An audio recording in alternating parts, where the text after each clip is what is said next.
मुख्यमंत्री म्हणाला फटाफट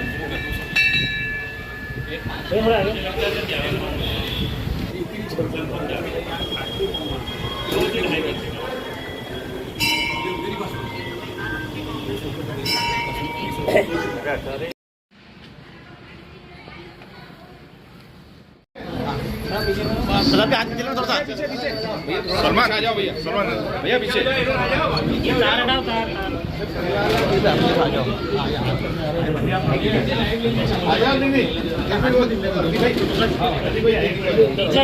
पीछे थोड़ा आराम से। अरे वो थोड़ी साथ ले मैं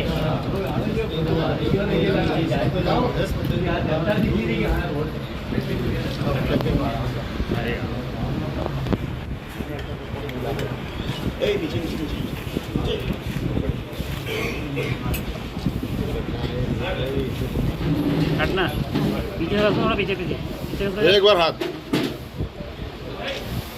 भारत माता की जय। पीछे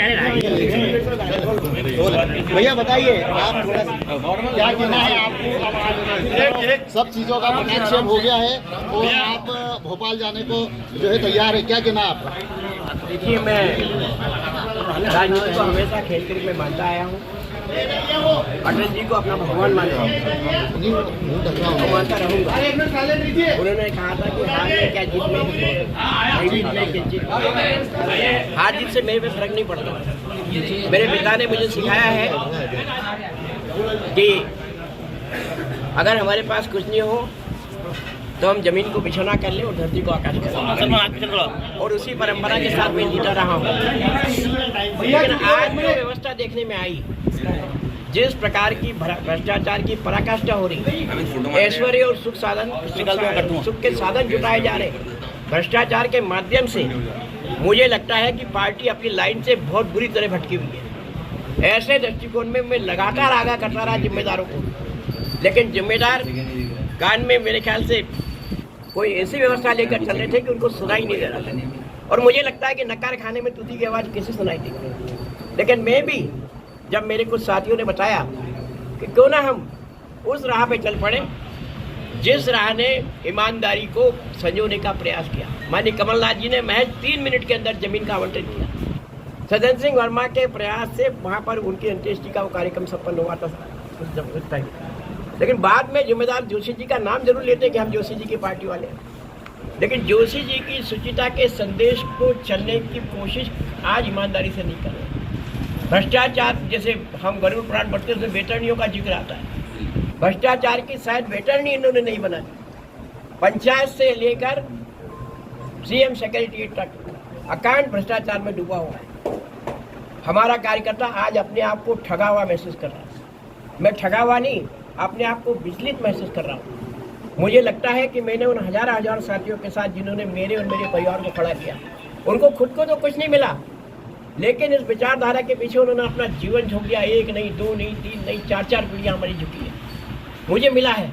लेकिन 4 पीढ़ी झोंकने वाला कार्यकर्ता, जिसको कि आज लगता है कि हम कहीं न कहीं उस मार्ग से भटक गए जिसके लिए हमारी पार्टी की पहचान, मुझे लगता है इनकी आवाज़ बनकर मैं कांग्रेस में समाहित हो रहा हूँ और उन लोगों से भी आह्वान करता हूँ कि भ्रष्टाचार से जुड़ी हुई अत्याचार, माफियावाद, साथ में मैं तो ये भी कहूँगा कि व्यभिचार, मैं उसके उदाहरण जब आएंगे पेश करूँगा। इस प्रकार की व्यवस्था देने वाली पार्टी को उखाड़ के फेंक दी, क्योंकि आज प्रदेश की जरूरत है। हम माननीय कमलनाथ जी के नेतृत्व में, दिग्विजय सिंह जी के नेतृत्व में, अरुण यादव जी के नेतृत्व में, राहुल भैया के नेतृत्व में, सुरेश पचौरी जी के नेतृत्व में हम मध्य प्रदेश में एक ऐसी सरकार बनाई जिसका अपना विजन है।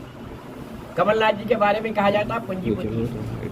अरे उन्होंने क्या गुनाह किया कि वो किसी पूंजीपति परिवार में पैदा हुए? अगर पूंजीपति परिवार में पैदा हो तो पूंजी बढ़ाने की उनकी जिम्मेदारी है, नैतिक जिम्मेदारी, उनकी लड़की की नैतिक जिम्मेदारी।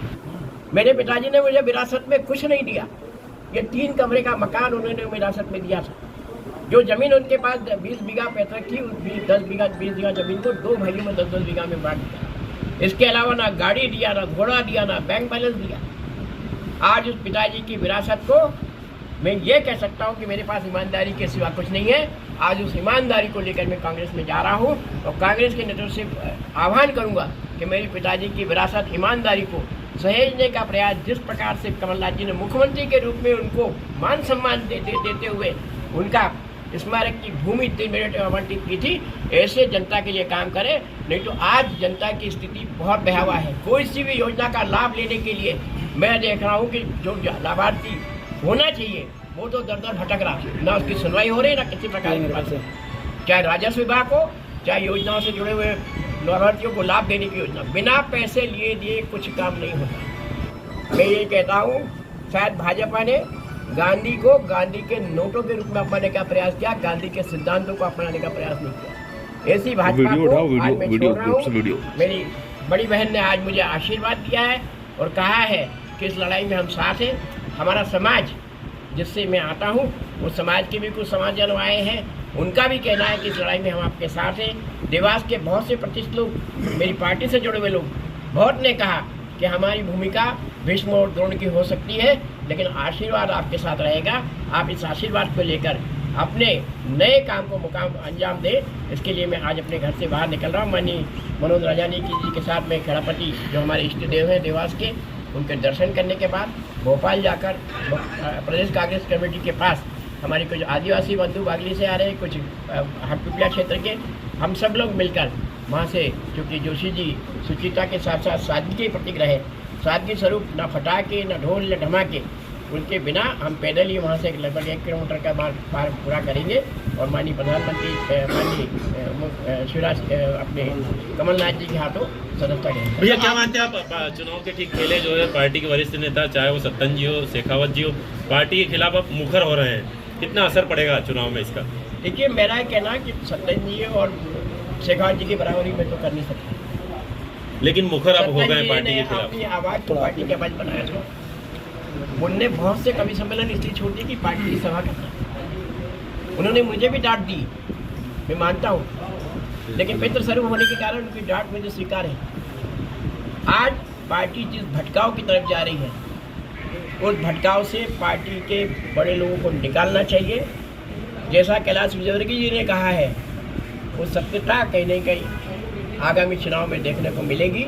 और मैं तो ये कहता हूँ, आगामी चुनाव भ्रष्टाचार विरुद्ध शिष्टाचार होगा, क्योंकि कमलनाथ जी ने शिष्टाचार निभाया, इन्होंने भ्रष्टाचार को। क्या मानते हैं भाजपा को हराएगी इसका? बिल्कुल भाजपा को नहीं, मैं तो जनता भी भाजपा को। आपने ये भी कहा कि भाजपा में कई जो भ्रष्टाचार हुआ उसमें कई लोग जिम्मेदार जो है उसमें लिप्त है, कौन जिम्मेदार है? और आपने नाम नहीं बताया हर बार। मैं कह रहा हूँ, पार्षद से लेकर सीएम तक। भैया एक आखिरी सवाल है, मतलब मुख्यमंत्री कार्यालय तक। भैया पिछले 5 दिनों से मुख्यमंत्री लगातार आपके निशाने पर है, वजह बताया क्या? देखिए, मुख्यमंत्री वो व्यक्ति है जिसको मैं 2 साल से लगातार आगाह करता रहा कि मेरे पिताजी का स्मारक बनेंगे, पिताजी का स्मारक बनेगा। वो स्मारक तो नहीं बना, लेकिन मुख्यमंत्री के रूप में, पूर्व मुख्यमंत्री के रूप में शिवराज सिंह चौहान ने जो 12-15 महीने मुख्यमंत्री निवास के बिना गुजारे, जिस आवास में जो उन्हें एक्स मुख्यमंत्री के रूप में मिलता है 74 बंगले में, मैं भी 74 बंगले में 30-35 साल रहा हूँ। इतना बड़ा आवास है कि जिसमें आराम से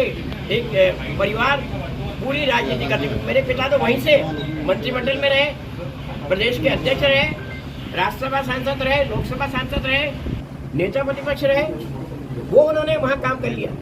लेकिन शिवराज जी को मकान छोटा लगा, उनको लगता नींदें नहीं आई, तो उन्होंने नंद कुमार सिंह जी चौहान, जो मेरे मार्गदर्शक है, मेरे गुरु हैं, मेरे प्रणेता, मेरे राजनीति में पिताजी नहीं लाए, मुझे राजनीति में काम करना सिखाया तो नंद कुमार सिंह जी चौहान। और मैं तो ये भी कहूँगा, सार्वजनिक रूप से स्वीकार करूँगा कि नंद कुमार सिंह चौहान मेरे पिताजी के सही मायने में उत्तराधिकारी थे। उन्होंने मेरे पिताजी को अंगीकार करके राजनीति की। उन नंद कुमार सिंह जी चौहान का मकान तोड़कर एक नया मकान 6 महीने के अंदर करोड़ों रुपए की लागत से खड़ा कर दिया। अरे शिवराज जी, आप जोशी जी का स्मारक 2.5 करोड़ का नहीं खड़ा कर पाए, लेकिन अपनी सुख सुविधा, अपने ऐशो आराम के लिए, अपने परिवार के ऐशो आराम के लिए आप मकान बना रहे हो, आप नए काम कर रहे हो।